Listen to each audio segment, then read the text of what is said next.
India's history is closely connected to its geography. The Indian subcontinent is huge, about the same size as Europe. It stretches approximately 3,214 kilometers from north to south and about 2,933 kilometers from east to west. This big land is divided into 5 countries, that is India, Pakistan, Bhutan, Nepal and Bangladesh. India is made up of 28 states and 8 union territories. Some of these states are very large. For example, Bihar is almost the same size as England, and Madhya Pradesh is even bigger than many countries in Europe. The Indian subcontinent is a clearly defined part of land, mostly lying in the tropical zone where the climate is warm. It is surrounded by natural borders, that is, the Himalayas in the north and seas on other 3 sides. These Himalayas protect the region from cold winds that blew in from Siberia and Central Asia. Because of this, the weather in northern India stays fairly warm throughout the year. Since it doesn't get very cold in the plains, people do not need heavy winter clothes and can spend more time outdoors. The Himalayas are also very tall, which makes them a strong barrier against invaders from the north. This was especially important in older times when travel and communication were slow and difficult. However, on the northwest side, the Suleiman mountain range, which continues from the Himalayas, could be crossed using Khyber Pass and Gomal Pass. These natural openings allowed people to enter the country even in ancient times. The Suleiman mountain ranges connect southward in Balochistan with the Kirtar ranges, and people could travel through them using the Bolan Pass. These mountain passes allowed movement between India and Central Asia from very ancient times. Different groups of people from Iran, Afghanistan and Soviet Central Asia came to India as both invaders and immigrants. People also traveled from India to those regions, making it a two-way exchange. Even the Hindu Kush mountains, which stretch west from the Himalayas, were not impossible to cross. They did not completely block the connection between the Indus River system in India and the Oxus River system in Central Asia. These passes help trade and sharing the cultures between India, Central Asia and West Asia. Nestled in the Himalayan mountains are the beautiful valleys of Kashmir and Nepal. Because these valleys are surrounded by high mountains, Kashmir developed a unique way of life. Still, it was not cut off. There were several passes through which people could reach it. During cold winters, some people from Kashmir moved down to the plains, and during warm summers, shepherds from the plains traveled up into the valley. This led to constant economic and cultural exchanges between the valley and the plains. The high Pamir Plateau did not stop Kashmir from playing an important role in spreading Buddhism to nearby parts of Central Asia. Similarly, the valley of Nepal, though smaller, can be reached from the Gangetic plains through various mountain passes. Like Kashmir, Nepal became a major centre for the study of Sanskrit. In fact, both Kashmir and Nepal preserved the highest number of Sanskrit manuscripts, making them important places for learning and culture. Additionally, the foothills of Himalayas were easier to clear for farming than the thick jungles on the flat plains. Rivers in these areas were narrower, making them easier to cross. That's why the earliest travel and trade routes followed the base of the Himalayas from west to east and other way around. People began building agricultural settlements and forming early states in these foothills as far back as 6th century BC. Trade also followed these paths known as the Terai route. India's history is deeply linked to its rivers, which get filled by the tropical monsoon rains. These rivers flow through several important plains, that is, the Indus River system, the Indo-Gangetic Divide, the Gangetic Basin and the Brahmaputra Basin. Rainfall increases as we move eastward, from about 25 centimeters in the Indus region to over 250 centimeters in the Brahmaputra area.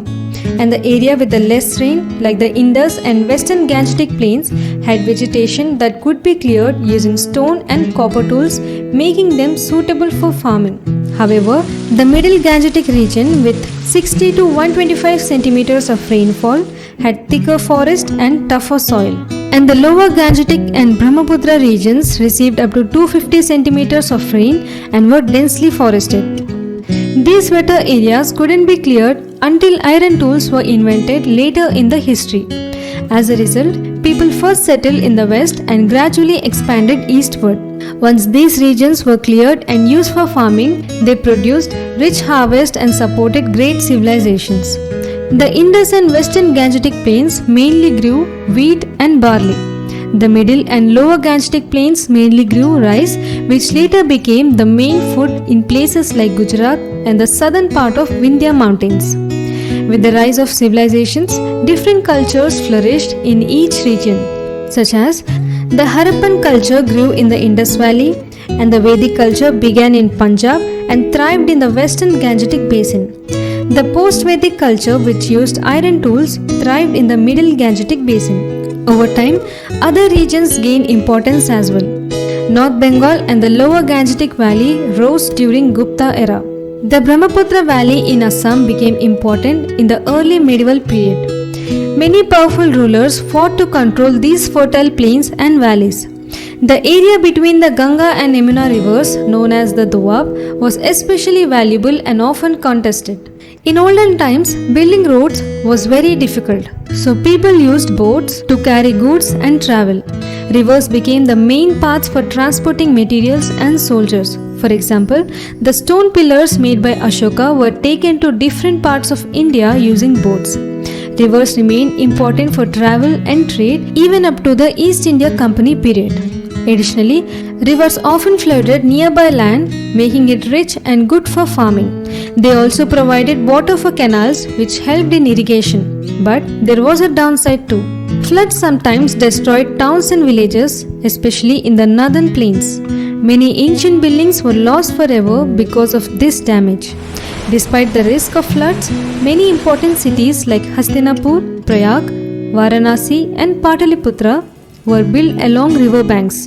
These locations help people with travel, trade and farming. Today, towns are usually built near railways, highways or industrial areas, but in ancient times, rivers were the key to choosing where to live and build cities. So, rivers didn't just help with farming and travel. They also acted as boundaries for regions and cultures, just like mountains. For example, Kalinga in the eastern coastal area of Odisha lay between Mahanadi River to the north and the Godavari River to the south. Second, Andhra Pradesh stretched between the Godavari River in the north and the Krishna River in the south. Third, the delta areas of Godavari and Krishna rivers became very important around the beginning of the Christian era when they were filled with towns and ports ruled by the Shatavahanas and later rulers. Next, Tamil Nadu was located between the Krishna River to the north and the Kaveri River to the south. Here, the Kaveri Delta stretched between the Vaigai River in the south and the South Pennar River in the north.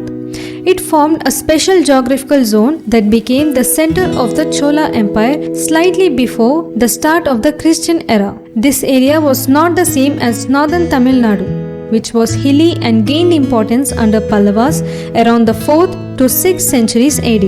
Also, the eastern edge of the Indian peninsula is bordered by the Coromandel coast. Although this coastline is lined by the eastern Ghats, which are like steps, they are not very tall. Several river systems flow eastward into the Bay of Bengal, forming natural openings through these hills. Because of this, it was quite easy to travel between the coast and other parts of Andhra Pradesh and Tamil Nadu in ancient times. Famous port cities such as Arkamedu, Mahabalipuram, Kaviripatnam were located along the Coromandel coast, connecting India to sea trade routes. Unlike the eastern coast, the western part of the peninsula doesn't have such clearly marked regions. Still, we can identify Maharashtra between the Tapi River in the north and the Bhima River in the south. Karnataka lying between the Bhima and upper parts of Krishna River in the north and the Tungabhadra River in the south.